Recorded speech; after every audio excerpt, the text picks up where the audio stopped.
မိုင်းမီတန်ကြားပြည်သူများရှင်နိုင်ငံတော်အစိုးရတင်လက်ထက်မှာပြည်သူတွေရဲ့အခြေခံလိုအပ်ချက်တွေကိုရှေ့ရှုပြီးပြည်သူအတွက်လူမှုရေးစီးပွားရေးကျန်းမာရေးငြိမ်းချမ်းရေးနဲ့ဖွံ့ဖြိုးတိုးတက်ရေးတွေကိုကဏ္ဍပေါင်းစုံကနေဖော်ဆောင်လျက်ရှိပါတယ်။အဲဒီတဲကမှကျန်းမာရေးဝန်ကြီးဌာနအနေနဲ့ပြည်သူလူထုကိုတိုက်ရိုက်အကျိုးပြုတဲ့ကျန်းမာရေးစောင့်ရှောက်မှုလုပ်ငန်းတွေကိုပြည်သူတွေသိရှိစေဖို့အတွက်ဒီစီစဉ်ကနေရိုက်ကူးတင်ဆက်ပေးသွားမှာဖြစ်ပါတယ်ရှင်။နိုင်ငံတော်သမ္မတကြီးကကျန်းမာရေးကဏ္ဍနဲ့ပတ်သက်ပြီးတော့အစဉ်တစိုက်လမ်းညွှန်မှာကြားတာတွေရှိပါတယ်။အဓိကကတော့နိုင်ငံတော်ရဲ့အနာဂတ်အတွက်အရေးကြီးတဲ့ပညာရေးကဏ္ဍနဲ့ကျန်းမာရေးကဏ္ဍကိုအခြေခံအားစပြီးအဆင့်မြင့်တင်သွားဖို့လမ်းညွှန်ထားတာတွေလည်းရှိပါတယ်။ကျန်းမာမှပညာသင်ကြားနိုင်မယ်၊ကျန်းမာမှအလုပ်လုပ်နိုင်မယ်ဖြစ်တဲ့အတွက်ကြောင့်ကျွန်တော်တို့ရဲ့နိုင်ငံသားတိုင်းအားလုံးကျန်းမာကြံ့ခိုင်ဖို့အတွက်ကိုလည်းအစဉ်မြဲလမ်းညွှန်ခဲ့ပါတယ်။ဒါတွေကိုဖြစ်လာဖို့အတွက်လိုအပ်တဲ့ကျန်းမာရေးစောင့်ရှောက်မှုတွေကိုကြည်ကြဲပြန့်ပြန့်ဒီလူတိုင်းလက်လန်းမှီစေဖို့ဆောင်ရွက်သွားဖို့လည်းပဲလမ်းညွှန်မှုတွေပြုလုပ်ခဲ့ပါတယ်။ဒါအပြင်ကျွန်တော်တို့ပြည်သူလူထုအထဲမှာဒီကျန်းမာရေးနဲ့ညီညွတ်တဲ့နေထိုင်စားသောက်မှုပုံစံတွေရှိဖို့ကျန်းမာရေးနဲ့ညီညွတ်တဲ့အာဟာရမျှတတဲ့အစားအသောက်တွေစားသောက်ဖို့အတွက်ကျန်းမာရေးအသိပညာမြင့်တင်ခြင်းလုပ်ငန်းတွေကိုလည်းကြည်ကြဲပြန့်ပြန့်လှုပ်ဆောင်ဖို့အတွက်ကိုကျွန်တော်တို့ကိုလမ်းညွှန်မှာကြားထားတာဖြစ်ပါတယ်။ဒါကြောင့်ကျွန်တော်တို့ရဲ့လူမျှော်မှန်းတက်တန်းတွေမြင့်မားလာစေဖို့အတွက်ကျန်းမာရေးဝန်ကြီးဌာနကအစဉ်အမြဲကြိုးပမ်းဆောင်ရွက်လျက်ရှိပါတယ်။ဒီလိုနိုင်ငံတော်သမ္မတကြီးရဲ့လမ်းညွှန်ချက်တွေကိုကောင်းထည်ဖော်ဆောင်ရွက်တဲ့အခါမှာ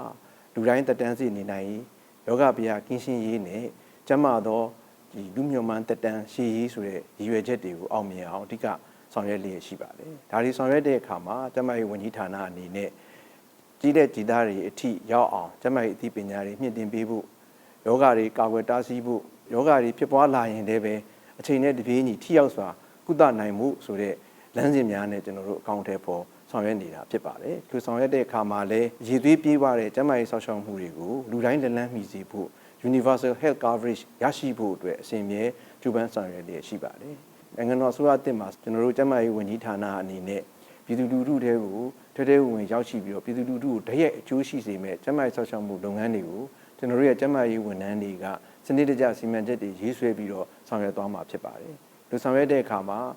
ဝန်ကြီးဌာနမှာရှိတဲ့ဦးစီးဌာနများကဆောင်ရွက်မဲ့လုပ်ငန်းများရှိသလိုပြည်내တိုင်းအစိုးရများကနေပြီးတော့ကျန်းမာရေးကဏ္ဍမှာဆောင်ရွက်မဲ့လုပ်ငန်းများလည်းရှိပါတယ်။ကျန်းမာရေးဝန်ကြီးဌာနအနေနဲ့ပေါ့နော်ဆောင်ရွက်မဲ့စီမံချက်လုပ်ငန်းများအနေနဲ့ကတော့ပြည်သူ့ကျန်းမာရေးလုပ်ငန်းများအနေနဲ့ကျွန်တော်တို့ဒီပြည်သူလူထုကျန်းမာရေးအသိပညာနဲ့ကျွန်တော်တို့ပြည့်စုံပြီးတဲ့အခါကျတော့ကျန်းမာသောနေထိုင်မှုပုံစံနဲ့ဒါကျွန်တော်တို့နေထိုင်ခြင်းသုံးနိုင်မှုအတွက်ကျန်းမာရေးအသိပညာမြင့်တင်လုပ်ငန်းတွေဆောင်ရွက်ဖို့အတွက်ကျွန်တော်ဒုတိယဦးစီးမှုကျန်းမာပညာ86ဦးကိုဒါကျွန်တော်တို့ခန့်အပ်ပြီးဖြစ်ပါတယ်ဝန်ထမ်းတွေနဲ့ဒေသခံကျန်းမာရေးဝန်ထမ်းတွေကျေးရွာများရှိလူထုကျန်းမာရေးလုပ်သားတွေပူးပေါင်းပြီးကျေးလက်ဒေသအောက်ခြေထိကျန်းမာရေးအသိပညာပေးခြင်းလုပ်ငန်းတွေအထူးသဖြင့်ကျန်းမာရေးနဲ့ညီညွတ်တဲ့လူနေမှုဘဝပုံစံနေထိုင်ပြီးအာဟာရပြေဝစွာစားသောက်နိုင်ဖို့ဒီကိုရေးတန်ရှင်းရေးပတ်ဝန်းကျင်တန်ရှင်းရေးနဲ့ပတ်သက်ပြီးအလေးထားဆောင်ရွက်နိုင်ဖို့စတာတွေကိုဝေးလံခက်ခဲဒေသရှိကျေးရွာများထိကျယ်ပြန့်စွာဆောင်ရွက်သွားမှာဖြစ်ပါတယ်။တိုင်းရင်းသားဘာသာစကားတွေနဲ့အသိပညာပေးနိုင်ဖို့အတွက်လည်းတိုင်းရင်းသားရေးရာဝန်ကြီးဌာနနဲ့ပူးပေါင်းဆောင်ရွက်သွားမှာဖြစ်ပါတယ်။ဒုတိယအနေနဲ့ကတော့ကျွန်တော်တို့ဒီအခြေခံပညာကျောင်းတွေမှာမူလတန်းအရွယ်ကျောင်းသားကျောင်းသူတွေကိုကျွန်တော်တို့ကမျက်စိအာရုံကောင်းမကောင်းစစ်ဆေးတာပေါ့နော်။ဒါကိုလည်းကျွန်တော်တို့ကကြည်ကြဲပြန့်ပြန့်ထိထိရောက်ဆောင်ရွက်မှာဖြစ်ပါတယ်။ဒီလိုဆောင်ရွက်ခြင်းအပြင်ဒီမူလတန်းအရွယ်ကလေးသူငယ်တွေမှာမျက်စိအာရုံပေါ့နော်ကျွန်တော်တို့မကောင်းဘူးဆိုရင်လည်းစောစောစီးသိရှိပြီးတော့ကျွန်တော်တို့မျက်စိအထူးကုဆရာဝန်ကြီးများထံပြသပြီးတဲ့အခါဆောင်ရွက်မှာဖြစ်တဲ့ကြောင့်မလို့ထိရောက်တဲ့ကုသမှုတွေကိုအချိန်နဲ့တပြေးညီဆောင်ရွက်ပေးနိုင်မှာဖြစ်ပါတယ်ခင်ဗျာဆက်လက်ပြီးတော့ဒါကျွန်တော်တို့ကုသရေးလုပ်ငန်းများအနေနဲ့ကတော့ဒါကျွန်တော်တို့ဒီနှလုံးရောဂါပေါ့နော်စောစီးစာရှာဖွေပြီးတော့ကုသပေးနိုင်တဲ့စီမံချက်ဖြစ်ပါတယ်ဒါတော့ကျွန်တော်တို့မြန်မာနိုင်ငံနဲ့တရုတ်နိုင်ငံပူးပေါင်းပြီးတဲ့အခါကျတော့ AI ECG patch ပေါ့ဒါကိုကျွန်တော်တို့ကလူပေါင်းတစ်သိန်းမှာကျွန်တော်တို့ကဆောင်ရွက်နိုင်မှုအတွက်ဒါ AI နည်းပညာအသုံးပြုတဲ့ဒီ ECG patch ကိုအသုံးပြုပြီးတော့နှလုံးရောဂါဖြစ်ပွားနိုင်ခြေမြင့်မားတဲ့လူတွေမှာပေါ့နော်ဆောင်ရွက်သွားမှာဖြစ်ပါတယ်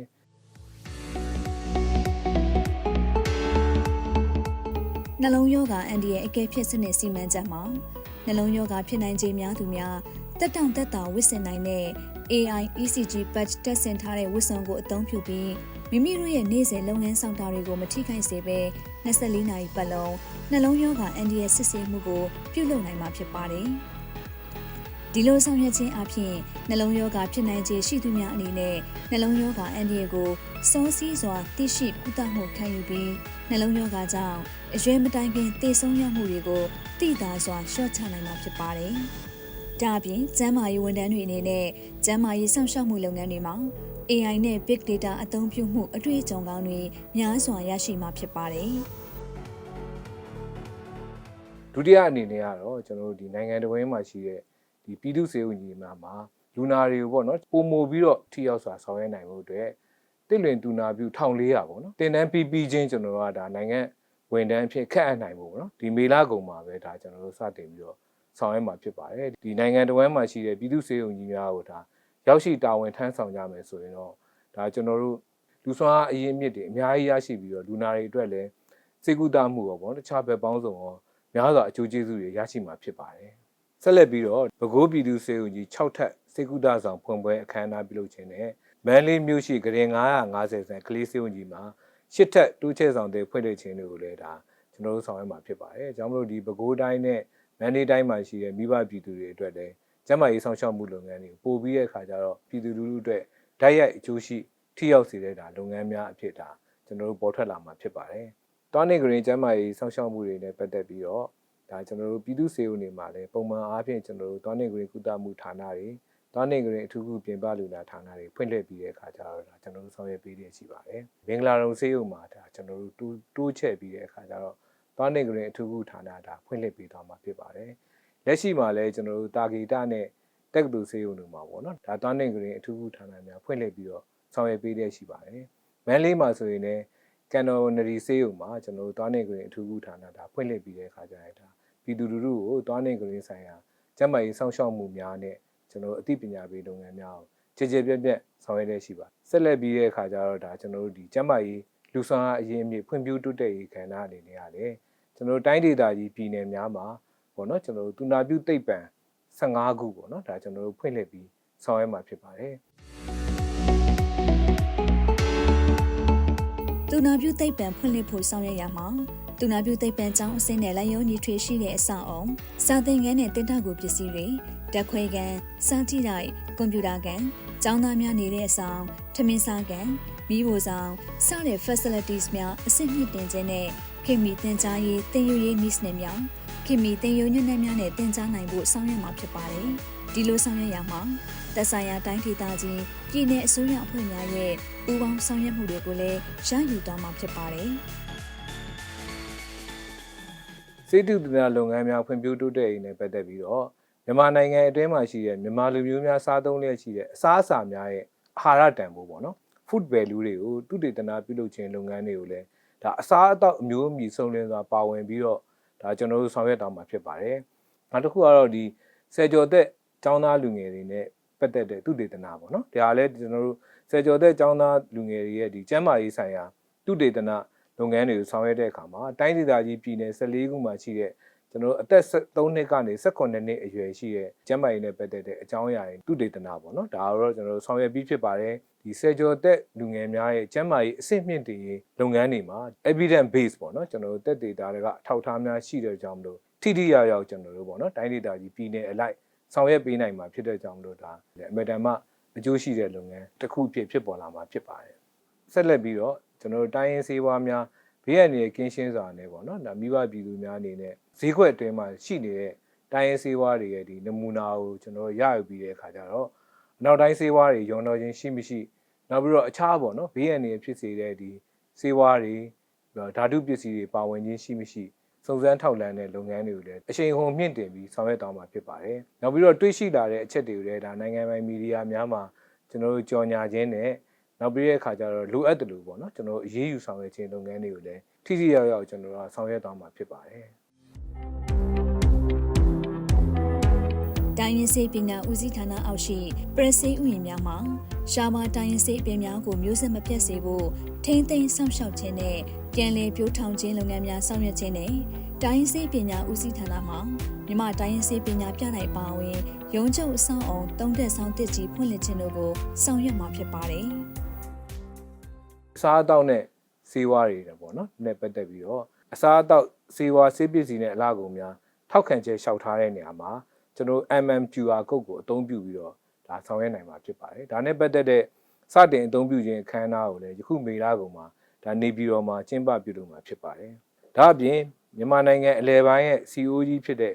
ဒါမကွေးတိုင်းဒေသကြီးမကွေးမြို့မှာအမှတ်တစိတ်ပါဘူးသွင်းစားသုံးစီများဘေးရန်ရဲ့ကင်းရှင်းရေးအရေးသွေးပြည့်မီရေးတွေနဲ့ပတ်သက်ပြီးတော့ဓာတ်ခွဲစမ်းသပ်စစ်ဆေးခြင်းကိုလည်းဒါကျွန်တော်စတင်ဆောင်ရွက်မှာဖြစ်ပါတယ်။နောက်ပြီးတဲ့အခါရှမ်းပြည်နယ်တောင်ကြီးမြို့မှာလည်းအမှတ်တစိတ်ပါဘူးသွင်းတောက်ရည်တံများရဲ့ဘေးရန်ရဲ့ကင်းရှင်းရေးဓာတ်ခွဲစမ်းသပ်နိုင်မှုအတွက်ဒါကျွန်တော်ဆောင်ရွက်တဲ့ရှိပါတယ်။ဈေးကွက်မတင်မီစီစစ်ချင်းအနေနဲ့ရတယ်ဒါကျွန်တော်အမှတ်တစိတ်ပါဘေးရန်ရဲ့ကင်းရှင်းမှုရှိမရှိကိုလည်းပေါ့နော်ဒါကျွန်တော်ဆောင်ရွက်တဲ့ရှိပါတယ်။ဒါနဲ့ပတ်သက်ပြီးတော့ဒါကောင်းမွန်သောတန်ရှင်းမှုကျင့်စဉ်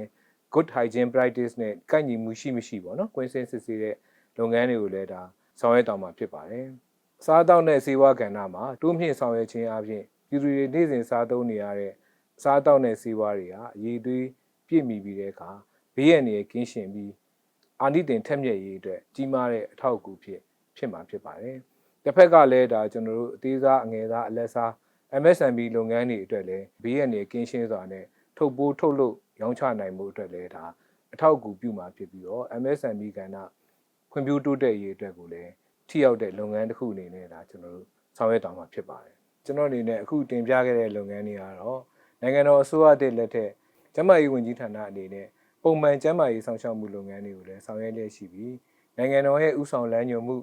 ပြည်ထောင်စုဝန်ကြီးအပါအဝင်ကျန်းမာရေးဝန်ထမ်းအားလုံးရဲ့တက်ညီလက်ညီကြိုးပမ်းဆောင်ရွက်မှုတွေနဲ့ပြည်သူများရဲ့ကျန်းမာသောမျှော်မှန်းတက်တမ်းမြင်မာစေရေးအတွက်ကျွန်တော်တို့လူတိုင်းလက်လန်းမိတဲ့အရေးသွေးပြည့်ကျန်းမာရေးဆောင်ရှောက်မှုစနစ်ကိုရရှိစေဖို့အတွက်ကြိုးပမ်းဆောင်ရွက်တဲ့ရှိကြောင်းကျွန်တော်အနေနဲ့တင်ပြလိုက်ရပါတယ်ခင်ဗျာ